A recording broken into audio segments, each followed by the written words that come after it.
তারপরে আমি ভেবেছিলাম একটা টাইমে যে আমি সুইসাইড করব। তোমার ছোটবেলা থেকেই কি সারা শরীরে শ্বেতির দাগ ছিল? আমার যেমন এখন পুরো বডি দেখছো হোয়াইট, আমার অ্যাকচুয়াল স্কিন কালার হচ্ছে আমার মুখের যে কালো স্পটটা রয়েছে এটা আমার অ্যাকচুয়াল স্কিন কালার। তোমার মডেলিং এ আসার শুরু কবে থেকে? Lights are shining, cameras glow. Every step steals the show. Confidence. আমি পাপিয়াদি আর প্রিয়াঙ্কা দিকে থ্যাঙ্কস বলতে চাই, ওরা যদি সত্যি না থাকতো তাহলে বোধহয় আমি থাকতাম না। বাট আমার মাকে ডেকে বলা হয় যে তোর মেয়ে ওই সাবানটা ইউজ করেছে, ওই সাবানটা সরিয়ে রাখ, ওই সাবানটা যাতে কেউ আর ইউজ না করে, কারণ যে ইউজ করবে তারও ওই দাগটা হয়ে যাবে। কিন্তু তুমি বাড়ি থেকে বেরোনোর সিদ্ধান্তটা কেন নিয়েছিলে ওই টাইমে? এক হচ্ছে কোনো বাবা মা যদি জানতে পারে যে আমার মেয়ে অমুক জায়গায় কথা বলছে, অমুকের সাথে কথা বলছে, তো কোনো বাবা মা কি সাপোর্ট করবে? করবে না, পড়াশোনা বন্ধ করে দেবে, বাড়ি থেকে বেরোনো বন্ধ করে দেবে, এগুলো নর্মাল লজিক। তো সেই টাইমে বাড়ি থেকে বন্ধ হওয়াটা আমার কাছে মনে হচ্ছিল দম বন্ধ হয়ে যাওয়ার মতো ব্যাপার। তো সেই টাইমে আমার মনে হয়েছিল বেরিয়ে গেলেই বোধহয় আমি ভালো থাকবো। ওনাদেরও একটা হয়তো আশা ছিল যে আমাদের বৌমা এরকম হবে ওরকম হবে, বাট সাডেনলি আমি এরকম একটা মেয়ে, একমাত্র ছেলের বউ, তা আবার এরকম।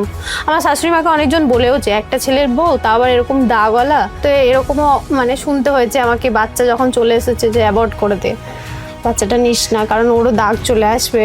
একটা ছেলে যাকে বিয়ে করছে, একটা সুন্দর মুখ দেখে যে বিয়ে করছে, সে হঠাৎ করে যখন সাদা কালো হয়ে যায় একটা ছেলের পক্ষে মেনে নেওয়াও কষ্ট, কিন্তু ওই বিহেভিয়ারগুলো আমি বলে বোঝাতে পারবো না। মানে সাডেনলি সবাই চেঞ্জ হয়ে গেল। ওই টাইমটা খুব বাজে গেছে, আমি কারোর সাপোর্ট পাইনি, আমার হাজব্যান্ড আমার সাথে কথা বলতো না। তুমি যদি রোজগার করো, তোমার হাজব্যান্ডের খারাপ সময়ও তুমি পয়সা দিয়ে তাকে হেল্প করতে পারবে, তোমার নিজের একটা আত্মবিশ্বাস বাড়বে।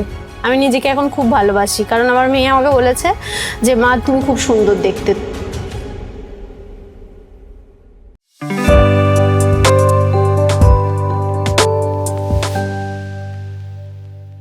আমরা বেশিরভাগ মানুষই আয়নার সামনে যখন দাঁড়াই আমাদের মুখে একটা ছোট্ট দাগ থাকলেও ভীষণ অস্বস্তিতে ভুগি, ভাবি মানুষ কি বলবে, কেমন দেখাচ্ছে। কিন্তু সেই দাগটাই যদি কারো সারা শরীরে ছড়িয়ে পড়ে? আশ্চর্যের বিষয় হলো সেই মেয়েটি নিজের সেই দাগকে নিয়েই একটি প্রফেশন, এমন একটা প্রফেশন বেছে নিয়েছে যেখানে তার চেহারাকেই দেখাতে হয়। সে মডেলিংকে বেছে নিয়েছে। আজকে আমার সাথে আছে দোলন। দোলনের দেখেই বুঝতে পারছেন আপনারা, কিন্তু দোলন মডেলিংয়ের পেশা বেছে নিয়েছে। তবে দোলনের যাত্রার যে গল্প, জার্নির যে গল্প ছোটবেলা থেকে এখনো পর্যন্ত, সেটা আজকে আমি শুনবো। আমি আর নিজে মুখ থেকে কিছু বলছি না। আগে বলো, কেমন আছো? খুব ভালো আছি। আসতে কোনো অসুবিধা হয়েছে? অনেক দূর থেকে এসেছো তুমি। অনেক দূর, আর ডিস্টেন্সটা অনেকটাই। আর আমি পূর্ব বর্ধমান জেলার মানকরের মেয়ে, আর মানকর থেকে কলকাতা অনেকটাই ডিস্টেন্স, তারপর আবার এই দিকটা আরো দূর। তুমি এমনিতেই অনেক সাহসী, কারণ যেখানে এরকম একটা প্রফেশনকে তুমি বেছে নিয়েছো, এত কিছু শোনার পর থেকেও, মানে আমি যেটা শুনেছি তোমার কাছ থেকে, তো এত দূর আসাটাও তোমার কাছে সহজ আর কি। যাই হোক, তোমার ছোটবেলা থেকেই কি সারা শরীরে শ্বেতির দাগ ছিল? আমার যেমন এখন পুরো বডি দেখছো হোয়াইট, আমার অ্যাকচুয়াল স্কিন কালার হচ্ছে আমার মুখের যে কালো স্পটটা রয়েছে এটা আমার অ্যাকচুয়াল স্কিন কালার। আচ্ছা। সময়ের সাথে সাথে পুরো গা সাদা হয়ে গেছে, আর আমার অরিজিনাল স্কিনটা অল্প রয়ে গেছে। মানে পুরো বডি এখন আমার হোয়াইট হয়ে গেছে, আমার অরিজিনাল স্কিনটা শুধু এইটুকুই। আচ্ছা আচ্ছা। তো তোমার এটা কি মানে জন্ম থেকেই ছিল? না না না না, 4 বছর বয়স থেকে আমার এই দাগ। ছোটবেলায় একবার সাইকেল থেকে পড়ে গিয়ে আমার হাঁটুর কাছে কেটে যায়, সবারই যেমন কেটে যায়, কেটে যাওয়ার পরে শুকিয়ে যায়, আমি ওই জায়গাগুলো খুঁটে খুঁটে সাদা হয়ে যায়। দেখবে ওই কালো অংশটা শুকনো হয়ে যাওয়ার পরে উঠে গেলে সাদা হয়, সবারই হয়, তো আমারও হয়েছিল। তো তারপর আমরা ওটাকে কেউ অতটা ধরেনি, মানে লাইটলি নিয়েছিল যে ঠিক হয়ে যাবে সময়ের সাথে সাথে। বাট ওই যে খুঁটে দেওয়ার পর যে সাদা অংশটা গোল মতো, ওটা সাদাই থেকে যায়, ওটা নর্মাল চামড়ায় ফেরত আসে না।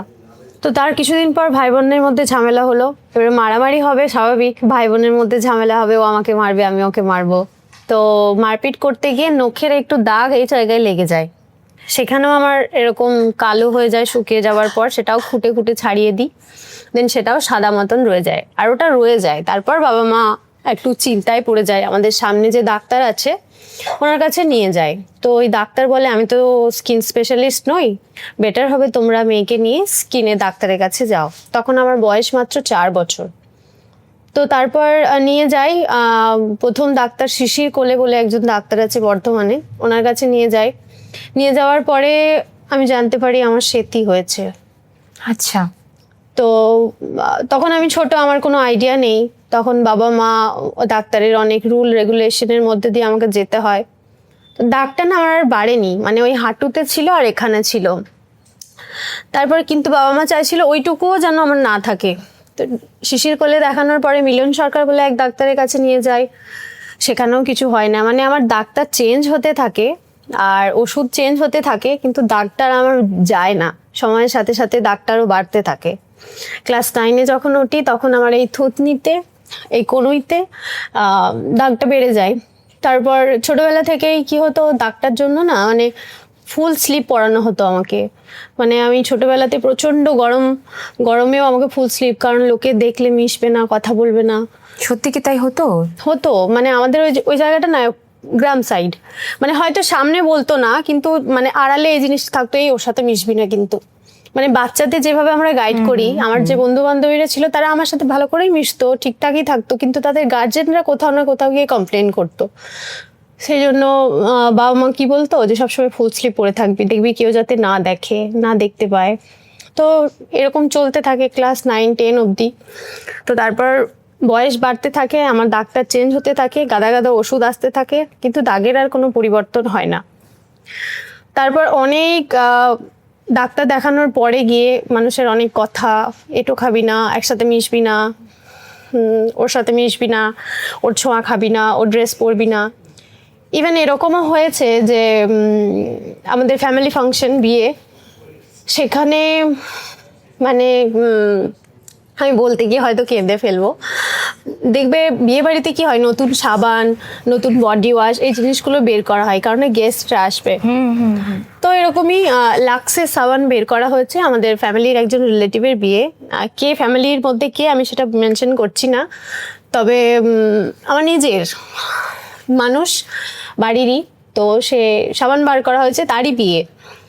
তো সাবান ইউজ করবো স্বাভাবিক, তখন আমার কত বয়স, আমি ক্লাস 8-এ পড়ি। তো সাবানগুলো আমি মাখছি, খুব সুন্দর করে ঘষে ঘষে মাখছি, রাত্রিবেলায় বরযাত্রী যাবো। বাট আমার মাকে ডেকে বলা হয় যে তোর মেয়ে ওই সাবানটা ইউজ করেছে, ওই সাবানটা সরিয়ে রাখ, ওই সাবানটা যাতে কেউ আর ইউজ না করে, কারণ যে ইউজ করবে তারও ওই দাগটা হয়ে যাবে। আমার ফ্যামিলির মানুষজন। তো প্রতিটা মুহূর্তে দাগটার জন্য আমাকে হিউমিলিয়েট তো হতে হয়েইছে। তো ছোটবেলা থেকে একটা মানে আক্ষেপ ছিল ঠাকুরের কাছে। সামনাসামনি এরকম বললো তারা? হ্যাঁ হ্যাঁ হ্যাঁ বলেছে। ইভেন আমার মানে বিয়ের দিন ওটা হয়েছে, রিসেপশনের দিন আমার একজন ড্রেস পরেছে, ওর ড্রেসটা কেন পরেছিস, তোরও ওরকম হয়ে যাবে, ওর ড্রেসটা পরা তোর উচিত হয়নি একদম। তো সেই ড্রেস খুলিয়ে দেওয়া হয়েছে, আমার ড্রেস যে পরেছিল। হয় না বান্ধবীর মতো ছোঁয়াচে নয়? ছোঁয়াচে যদি হতো তাহলে তো আজকে আমার মেয়ে আছে, আমার হাজবেন্ড আছে, ওদের আগে হতো নাকি? সেটাই তো। আমার বাবা মা ভাই, ইভেন আমার ফ্যামিলির কারোর এই দাগ নেই, শুধু আমার আছে। স্কুলে কি মানে স্কুলে কিছু ফেস করতে হয়েছে? না না না, স্কুলের ফ্রেন্ড বলো, কলেজ ফ্রেন্ড বলো, আমি আমার বন্ধু বান্ধবী লাইফে আমি খুব ভালো পেয়েছি, যারা আমাকে ভীষণভাবে সাপোর্ট করতো। মানে আমাকে বুঝতে দেয়নি কোনো দিন যে আমার এরকম দাগ আছে বলে আমি আলাদা, বা আলাদা গ্রহের মানুষ। বড় বড় শিক্ষিত মানুষরা, ওয়েল এডুকেটেড মানুষরা যেভাবে প্রিটেন্ড করে এই দাগটাকে দেখে, কিন্তু আমার বন্ধুরা সেরকম নয়। তোমার সবচেয়ে খারাপ লেগেছে কবে? আমার সব থেকে বেশি যদি আমি কষ্ট পেয়ে থাকি, আমি আমার ফ্যামিলির মানুষের কাছ থেকেই পেয়েছি আর কি। কারণ দেখবে মানে ফ্যামিলির মানুষরাই জানে যে তোমার কোথায় খারাপ লাগছে, কোথায় খারাপ লাগতে পারে, তবে গিয়ে তারা বারবার করে আঘাত করে। তো এই ছোট ছোট জিনিসগুলো হয়তো সবাই একসাথে গ্যাদারিং হয়েছে, কালী পুজোর সময় গ্যাদারিং হয়েছে, সবাই এসছে, তো সবার মধ্যে আলোচনা হচ্ছে, ও প্রেম করে, ওর বয়ফ্রেন্ড আছে, এর বয়ফ্রেন্ড আছে, এরকম আলোচনা হচ্ছে, মানে সব দিদি বোনদের মধ্যে। তো সাডেনলি ওখানে আমার একটা ছোট্ট দিদির মেয়ে আছে, ওর বয়সটা খুবই কম। তো হঠাৎ করে বলে বসে কি যে সবারই বিয়ে হয়ে যাবে, দোলন থাকবে, দোলনের তো বিয়ে হবে না, আমরা আমাদের দোলনের সাথে দেখা হবে। তোমার সামনে আমার সামনে এই কথাটা, তো আমি ওখান থেকে হেসে হয়তো বেরিয়ে এসেছি, বাট বাড়িতে এসে কেঁদেছি, এরকমও হয়েছে। তুমি এরকম কঠিন কথার সম্মুখীন যখন হতে, তখন কি কখনো এমনটা হয়েছে যে নিজের উপর রাগ হয়েছে কিংবা অভিমান হয়েছে? সব থেকে বেশি খারাপ ওই মুহূর্তে লাগতো, মানে একটা টাইম আমার মায়ের সাথে যখন ডাক্তার চেঞ্জ হওয়া নিয়ে মায়ের সাথে বারবার ঝামেলা করতাম যে কি লাভ হচ্ছে এত ডাক্তার পাল্টিয়ে, এত এটা অভিমান করে নিয়মে, বলতে। হ্যাঁ কি লাভ হচ্ছে নিয়ম মেনে। আর প্রচুর নিয়ম বলতে কি, এটা খাবে না ওটা খাবে না। আমি ছোটবেলা থেকে ক্লাস 12 অবধি চিকেন, মাটন, ফিশ, মানে ননভেজ যে জিনিসটা আমি পুরো দূরে ছিলাম। আমি খাবার মানে আয়ুর্বেদিক ওষুধগুলো যখন আমার চলতো, আমার এই জিনিসগুলো দেখলেই বমি পেতো, আমি খেতে পারতাম না, গন্ধ নিতে পারতাম না, আমি পুরো ভেজ ছিলাম। তো তারপর যখন আমি ওই ওষুধগুলো বন্ধ করে দিলাম, তখন আবার আস্তে আস্তে আমি ননভেজের দিকে কনভার্ট হলাম। কিন্তু ননভেজ খাওয়ার সাথে সাথে আমার মনে হয়, এখন আমার মনে হয় যে আমার দাগটা ননভেজ খাওয়ার ফলে বেশি বেড়েছে আর কি। দাগটা বাড়তে থাকলো কবে থেকে? তখন তুমি কত বড়? দাগটা তো আমার নর্মালি ছিল দুটো কোনোই, গলা আর চোখের এই দুটো জায়গায়। তো আমার হাজবেন্ডের সাথে আমার পরিচয় হয় আমি যখন সেকেন্ড ইয়ারে পড়ি। তো আমার বাড়ির পরিস্থিতি এমন হয়ে গিয়েছিল যে আমার সেই টাইমে মনে হয়েছিল যে আমি বাড়িতে আর সার্ভাইভ করতে পারছি না, আমার বেরোনো উচিত। তো আমি বিয়ে করব বলে অ্যাকচুয়ালি বেরোইনি বাড়ি থেকে, বেরিয়েছিলাম অন্য কারণে। বাট আমার হাজবেন্ড বলেছিল যে আমার শ্বশুরমশাই তারপরে গিয়ে আমাদের দাঁড়িয়ে থেকে বিয়ে দেয়। বিয়ের পরে পরে তোমার প্রেম কবে থেকে? প্রেম নয়ই অ্যাকচুয়ালি, আমার হাজবেন্ডের সাথে আমার প্রেম নয়ই। আমার হাজবেন্ড আর আমি ক্লাসমেট। কিন্তু তুমি অ্যাকসেপ্ট করলে কি করে? অ্যাকসেপ্ট করার ব্যাপারটা না, ব্যাপারটা হচ্ছে যে আমার হাজবেন্ড যে আমাকে পছন্দ করতো সেটা আমি জানতাম। ও আচ্ছা, যে তা নাহলে একটা মেয়ে, আমার তো অনেক বন্ধু, আমি অন্য বন্ধুদের কাছে কেন গেলাম না, আমি ওর কাছে কেন মানে গেলাম? তোমার মনে হয়েছিল এ আমার সেফ প্লেস। সেফ প্লেস তোমার মনে হয়েছিল যে এটা আমার কমফোর্ট জোন, এখানে আমি বলতে পারি, থাকতেও পারি। থাকতেও পারি, কোনো অসুবিধা হবে না, আর ও আমাকে আচ্ছা, সাপোর্ট আচ্ছা। করবে এটা আমি জানতাম। তো তারপর সাডেনলি বিয়ে হয়ে যায়, মানে কোনো মানে কিছু ও ভাব- অ্যাকসেপ্ট করে নেয়, হ্যাঁ, বিয়ে করে নেয়। আর ইভেন ও অনেক খুশি হয়েছিল বিয়ে হয়ে যাওয়ার পরে। ও মানে আমার হাজবেন্ড যে এখন, সে খুব খুশি। মানে আমাদের ফটোগুলো আমি তোমাকে শেয়ার করব, তুমি দেখবে যে বিয়ের টাইমে আমি কতটা নার্ভাস আর আমার বর কতটা খুশি। আচ্ছা, আমার শ্বশুর মশাইও খুশি। আমার শ্বশুর মশাই দিয়ে আমার বাবাকে ফোন করে, আমার বাবা আমার সাথে 1.5 বছর কথা বলেনি। তুমি বাড়ি থেকে চলে গেছিলে তাই? হ্যাঁ। বাড়ি থেকে অ্যাকসেপ্ট করেনি প্রথম? না, প্রথমে মানে ওরা জানতোই না ব্যাপারটা, মানে এই জিনিসটা ওদের কাছে মেনে নেওয়া খুবই চাপ হয়ে গেছিল। 1.5 বছর বাবা মার সাথে কোনো রকম সম্পর্ক। তারপর মেয়েটা হলো, মেয়েটার অন্নপ্রাশনের সময় সব ঠিক হলো। আচ্ছা, বাড়ি থেকে তার মানে প্রথম থেকে মানেনি? না, আর বিয়ের পরে পরে যেহেতু আমি কনসিভ করেছি, তো কনসিভ করার সাথে সাথে ওই টাইমটা প্রচণ্ড টেনশনে আমি ভুগতাম। মানে এক তো বাবা মার সাথে যোগাযোগ নেই, 2 হচ্ছে শ্বশুর বাড়িতে গিয়েছিলাম, হাজবেন্ডের জব ট্রান্সফার হয়ে গেল কলকাতায়, আমি মান করে, আর ওই টাইমটা আমি একা থাকতাম। তখন আমার দাগটা পুরো বেড়ে গেল। আচ্ছা, মানে আমি মেন্টালি ভালো ছিলাম না ওই টাইমটাতে, আবার প্রেগনেন্সি টাইমে? Pregnancy time. ওই জন্যই আমি বলতে পারি যে এখন আমার প্রেগনেন্সি টাইমে আমার পুরোটা বেড়ে গেছে, মানে ছড়িয়ে গেছিল। এখন যেমন পুরো হোয়াইট দেখছো, সাদা কালো হয়েছিল পুরো গা। আচ্ছা, কিন্তু তুমি বাড়ি থেকে বেরোনোর সিদ্ধান্তটা কেন নিয়েছিলে ওই টাইমে? এক হচ্ছে কোনো বাবা মা যদি জানতে পারে যে আমার মেয়ে অমুক জায়গায় কথা বলছে, অমুকের সাথে কথা বলছে, তো কোনো বাবা মা কি সাপোর্ট করবে? করবে না, পড়াশোনা বন্ধ করে দেবে, বাড়ি থেকে বেরোনো বন্ধ করে দেবে, এগুলো নর্মাল লজিক। তো সেই টাইমে বাড়ি থেকে বন্ধ হওয়াটা আমার কাছে মনে হচ্ছিল দম বন্ধ হয়ে যাওয়ার মতো ব্যাপার। তো সেই টাইমে আমার মনে হয়েছিল বেরিয়ে গেলেই বোধহয় আমি ভালো থাকবো। আচ্ছা আচ্ছা, তো তোমার যেটা বললে যে প্রেগনেন্সি টাইমে তোমার দাগটা ছড়িয়ে পড়ছে, ওই সময় তুমি নিজেকে অ্যাকসেপ্ট করলে কিভাবে? তার মানে তখন আয়না দেখে কি মনে হতো তোমার? প্রথমত আমার ওই সিচুয়েশনে আমি যে মানুষটাকে বিয়ে করলাম সেই মানুষটা ভালো ছিল, কিন্তু সেই মানুষটা মানে যখন চলে গেল, দেখবে আমি জানি না এটা বলা উচিত কিনা ক্যামেরার সামনে, ছেলের বাবা মারা ছেলের সামনে একরকম থাকে আর ছেলের বৌমার সামনে আরেক রকম থাকে। এটা আমি আমার নিজের এক্সপিরিয়েন্স থেকে বলছি। আমার এটা বলছি না যে আমার শ্বশুর শাশুড়ি মা খারাপ, ওনারা যথেষ্ট ভালো, কিন্তু ওনাদেরও একটা হয়তো আশা ছিল যে আমাদের বৌমা এরকম হবে ওরকম হবে। বাট সাডেনলি আমি এরকম একটা মেয়ে, একমাত্র ছেলের বউ, তা আবার এরকম। আমার শাশুড়ি মাকে অনেকজন বলেওছে একটা ছেলের বউ, তা আবার এরকম দাগওয়ালা, দেখ ভেবে দেখ কি করবি। তারপরে তো এরকমও মানে শুনতে হয়েছে আমাকে, বাচ্চা যখন চলে এসেছে যে অ্যাবর্ট করে দে, বাচ্চাটা নিস না, কারণ ওরও দাগ চলে আসবে। আচ্ছা, এই জিনিসগুলো ফেস করতে হয়েছে। বাচ্চাকে নিয়েও এরকম শুনতে হয়েছে? মানে ওদের ধারণা ছিল কি, মানে এখন অনেক মানে মানুষের মধ্যে এই ধারণাটা আছে যে মায়ের সেতি আছে মানেই ভেবে নেয় যে বাচ্চারও হয়তো সেতি হবে, কিন্তু আমার মেয়ের হয়নি, মানে জানি না হবে কিনা, বাট আমার মেয়ের হয়নি সেতি, আমার বাড়ির কারণ নেই। আর ওনারা যেটা বলেছিল যে বাচ্চা হবে যে তারও সেতি হবে, ইভেন আমার এক্সেরও এটাই কথা ছিল যে ফিউচারে যে আসবে তারও হয়তো এরকম দাগ হতে পারে, যে কারণে আমাকে মানে রিজেক্ট করেছে। হ্যাঁ, তো এটাই আমি শুধু এটাই বলবো যে না, আমার হাজবেন্ড তো ভালো অবশ্যই, কিন্তু একটা ছেলে যাকে বিয়ে করছে, একটা সুন্দর মুখ দেখে যে বিয়ে করছে, সে হঠাৎ করে যখন সাদা কালো হয়ে যায়, একটা ছেলের পক্ষে মেনে নেওয়া কষ্ট, কিন্তু ওই বিহেভিয়ারগুলো আমি বলে বোঝাতে পারবো না। মানে সাডেনলি সবাই চেঞ্জ হয়ে গেল, আমার হাজবেন্ড চেঞ্জ, আমার শ্বশুর শাশুড়ি চেঞ্জ, মানে মানে যখন তোমার ডাক্তার ছড়িয়ে গেল প্রেগন্যান্সি টাইমে, কারোর মানে ওই টাইমটা খুব বাজে গেছে, আমি কারোর সাপোর্ট পাইনি। আমার হাজবেন্ড আমার সাথে কথা বলতো না, ও কলকাতায় কাজ করতো, তো উইকে যেত, ফোন করলে বলতো ভাল লাগছে না, ফোন রাখ, টায়ার্ড আছি, ঘুম পাচ্ছে, এরকম। মানে কোথাও না কোথাও কানেকশনটা হারিয়ে গেছিলো, মানে আমি কানেক্ট করতে পারতাম না, আর কাউকে বলতেও পারতাম না। ওই টাইমটাতে নিজের মধ্যেই গুমরাতাম, কেন হচ্ছে, কি কারণে হচ্ছে। এদিকে আমি প্রেগনেন্ট, যে কারণে আমার দাগটা পুরোপুরি আরো বিচ্ছিরিভাবে ছড়িয়েছিল, মানে মানসিক যন্ত্রণাটা বেশি ছিল। মানে তারপর তুমি সামলালে কিভাবে এরকম একটা সিচুয়েশন? সামলালাম কি করে, তারপর আমি ভেবেছিলাম একটা টাইমে যে আমি সুইসাইড করব। ই বাবা! হ্যাঁ, মানে আমি ভেবেছিলাম আমি হয়তো আর সার্ভাইভ করতে পারবো না, আমার বাবা মার কোনো সাপোর্ট নেই, আমার যাকে আমি বিয়ে করলাম সে এরকম আমার সাথে ঠিকঠাক করে সময় দেন, আর সময় দেবেই বা কি করে, সে যে মানুষটাকে বিয়ে করেছিল আমি তো সেরকম ছিলামই না, আমি চেঞ্জ হয়ে গেছিলাম পুরো। সাদা কালো প্রথমে তো দাগ ছিল না যখন বিয়ে হয়েছিল, তারপর সাদা কালো তো হুট করে যদি হয়, আমারই হয়তো মেনে নিতে কষ্ট হতো যদি আমার দাগ না থাকতো। তো তারপর যেমন তেমন করে আমি মানে প্রিমেচিওর বেবি আমার হয়। আচ্ছা, আমার বাচ্চা 8.5 মাসে আমার বাচ্চা আমি কনসিভ করি, মানে প্রচন্ড ব্যথা হয়, উপর দিয়ে সিঁড়ি নামো করতে করতে ডাক্তারের মতে আমি সিঁড়ি দিয়ে ওটা নামা করেছি, ভারী বালতি তুলেছি, দ্যাটস ওয়াই আমার বাচ্চা নিচে নেমে গেছে, পেন স্টার্ট হয়েছিল। তো 8.5 মাসে আমার বেবি আমি কনসিভ করি।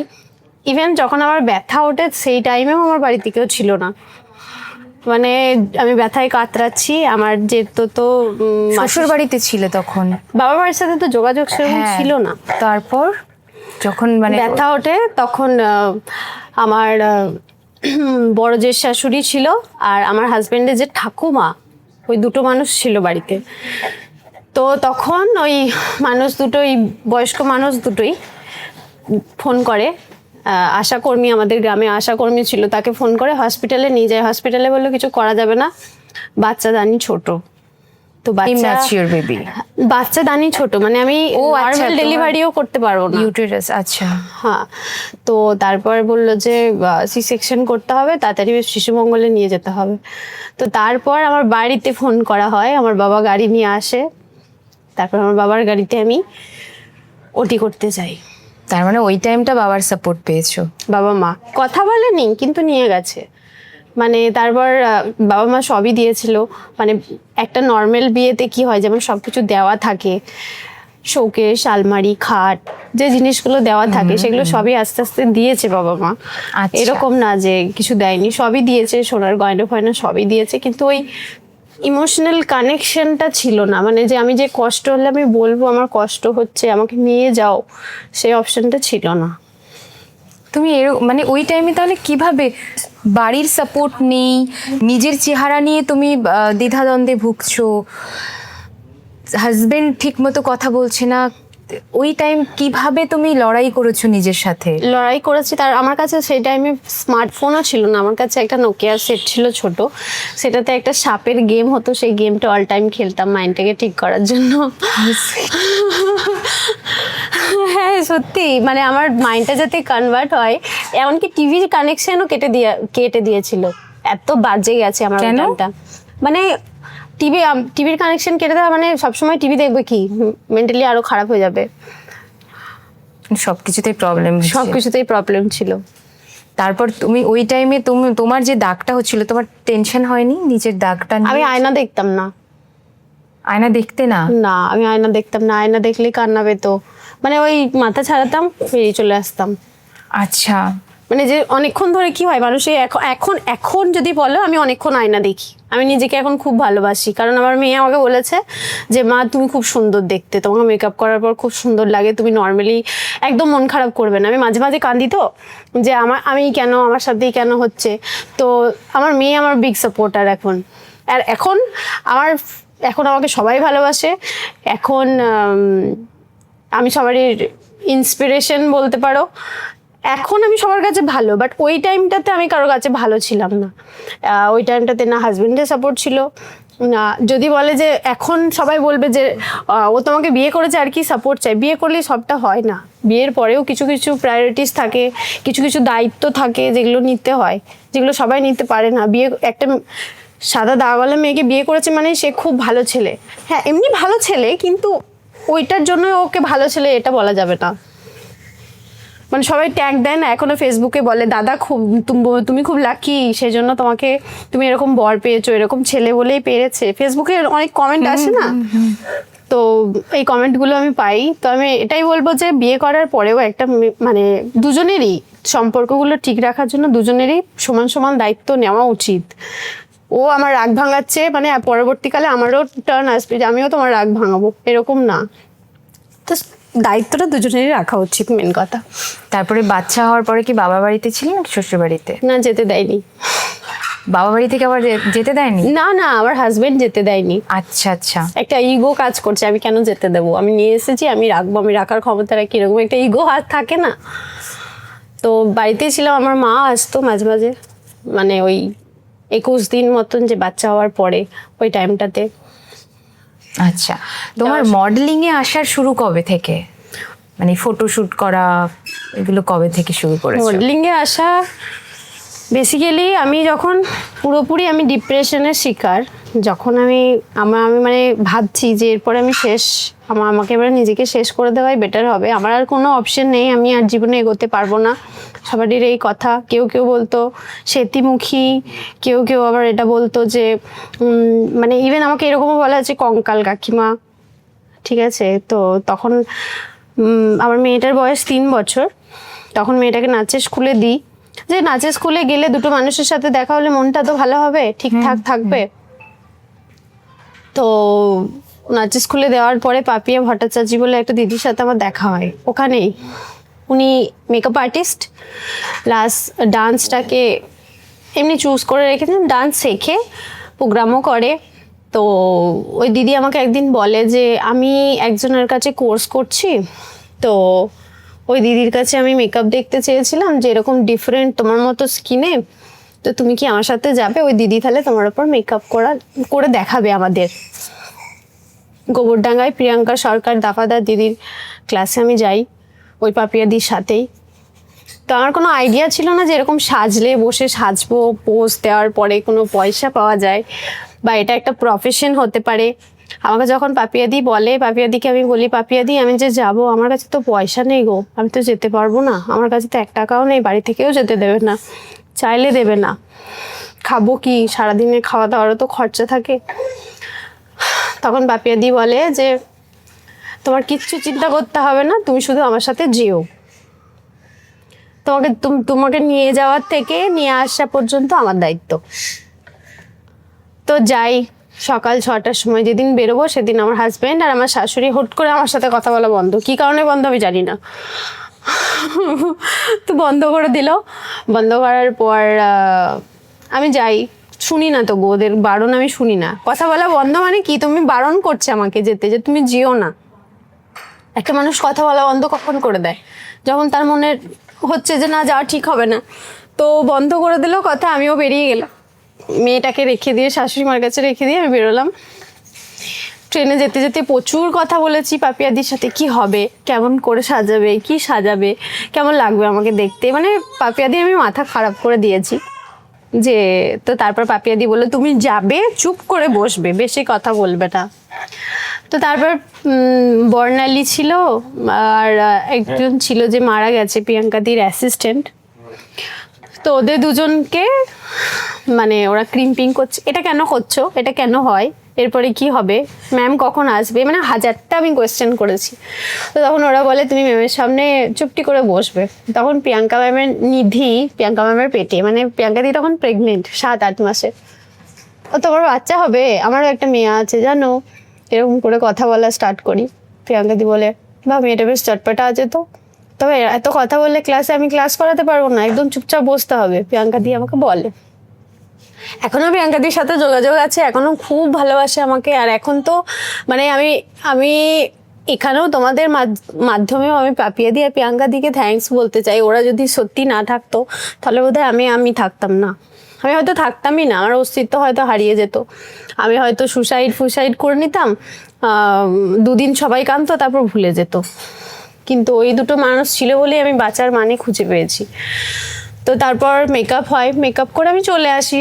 চলে আসার পর বাড়ি আস্তে আস্তে 12:30 বেজে যায়, রাত 12:30 যখন বেজে যায় তখন হাজব্যান্ড নিতে যাই, বাট একটাও কথা বলেনি। গাড়িতে নিয়ে আসার মানে স্টেশন থেকে বাড়ি আসার সময় আমি স্কুটিতে যাই, স্কুটিতে যেতে যেতে একটাও কথা বলেনি। যাই হোক, আমি বললো না। তো তারপর নিজেই আমার তো তখন স্মার্টফোন ছিল না, ওর স্মার্টফোন দিয়ে দেখাচ্ছে এই দেখ পোস্ট করেছে।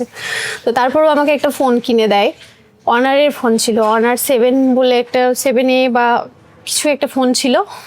ওই ফোনটা করে আমি দেখতে থাকি যে আমাকে কেমন লাগছে, গান দিয়ে দিয়ে যখন আবার আফটার বিফোর যে পোস্টগুলো করে, খুব ভালো লেগেছিল তখন নিজেকে। আফটার মেকআপ দেখার পরে তো ভালো লেগেই ছিল। আর প্রিয়াঙ্কাদির হাজব্যান্ডও খুব ভালো, হাসাচ্ছিল সবসময়, অসীম স্যার। আর তারপরে প্রিয়াঙ্কাদির থেকে কাজ করে আসার পরে আমি একদিনও বসিনি, আমি পরপর কাজ করে গেছি। মানে সেটা কি আবার আসতে থাকলো? হ্যাঁ, কিন্তু আমার প্রোফাইল সবাই জানতো না, কিন্তু সবাই আমার নাম্বার পেয়ে গেছিল।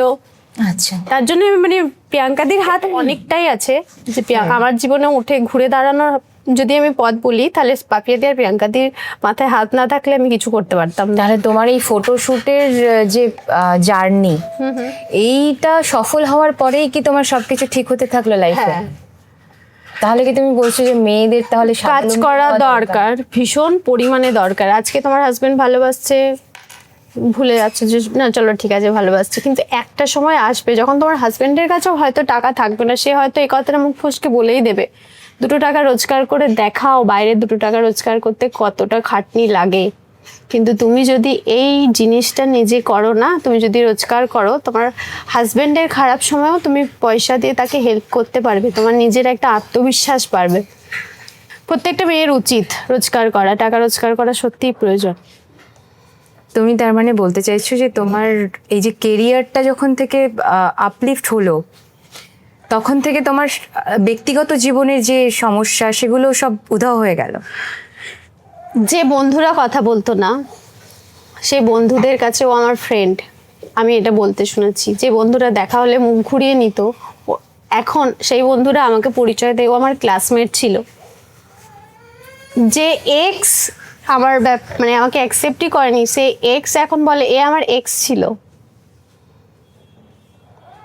এখন যখন কোনো বড় হোর্ডিংয়ে যখন আমার ফটো দেখি বিফোর আফটার, নিজেকে প্রাউড ফিল হয়। তার মানে দোলনের কথা অনুযায়ী স্বাবলম্বী হলে, টাকা ইনকাম করলে সব সব সমস্যার সমাধান হয়েছে। সব সমস্যার সমাধান, প্রত্যেকটা সম্পর্ক তোমার, টাকা থাকলে সম্পর্ক তোমার, মানুষজন তোমার, ভালোবাসা তোমার, পয়সাই সব,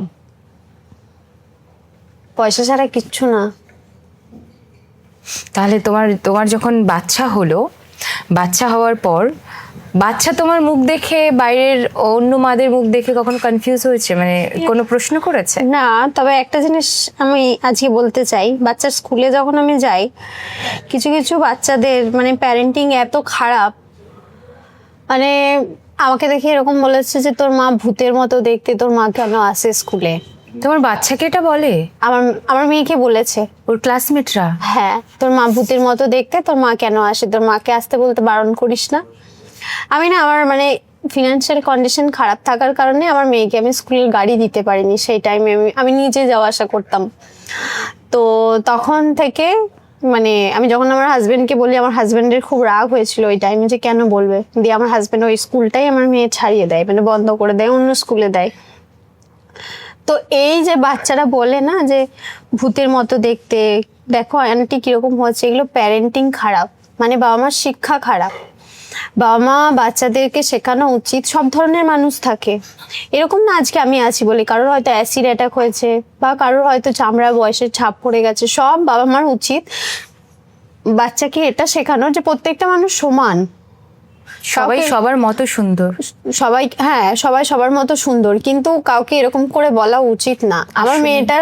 আমার মেয়েটারও তো সেই টাইমে খারাপ লেগেছিল। আমার মেয়েটা এসে কেঁদে কেঁদে আমাকে গলা জড়িয়ে বলেছিল যে মা জানো আমাকে এরকম এরকম বলেছে। আমি ওর সাথে কাট্টি করে নিয়েছি, আমি আর কোনোদিন ওর সাথে ছাড়া দেবো না, তুমি একটু বলে দিও তো। সেখানে বলারও তো আমার কোনো মুখ নেই। মানে তোমার মেয়েও ফেস করেছে তোমার এটা নিয়ে। ওই জন্য না ও না আমার কষ্টটা বোঝে। ইভেন এখন ওর বাবার সাথে আমার যদি কোনো কারণে ঝগড়া হয়, এখন আমি যদি বলো যে আমার বিয়ের পরে আমি কতটা সুখী, আমি সুখী কেননা আমার মেয়ে আমার সাথে আছে। এখন যদি আমার হাজবেন্ডের সাথে কোনো কারণে ঝগড়া হয়, আমাকে সেপারেটও হতে হয়, কিন্তু আমার মেয়ে আমার সাথে আছে, এটাতে আমি অনেক, কিন্তু আমি খুশি।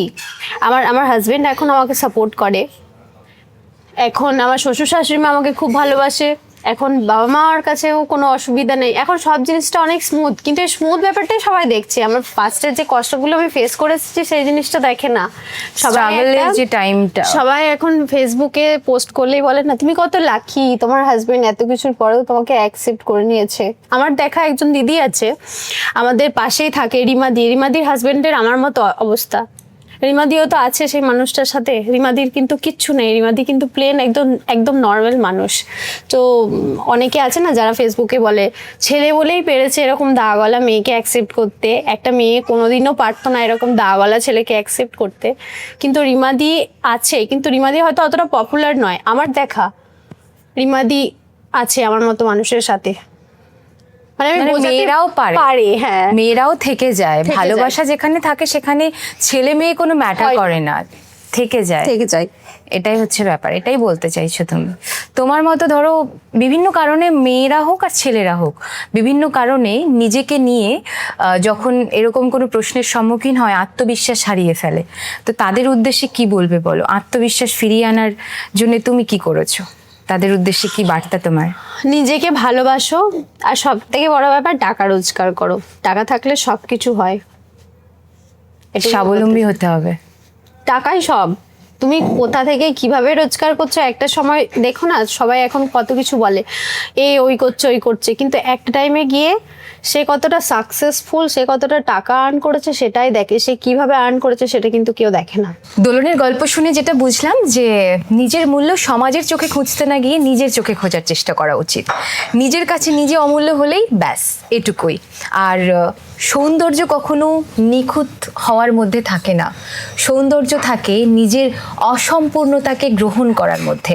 তাই প্রত্যেকের উদ্দেশ্যে একটাই কথা, নিজেকে গ্রহণ করুন, নিজেকে ভালোবাসুন। আর আপনার লাইফের কোনো গল্প থাকলে আপনিও আসতে পারেন আমার কথায়। আমি সানায়া আছি, শুনবো আপনার কথা। আসুন কথা বলি।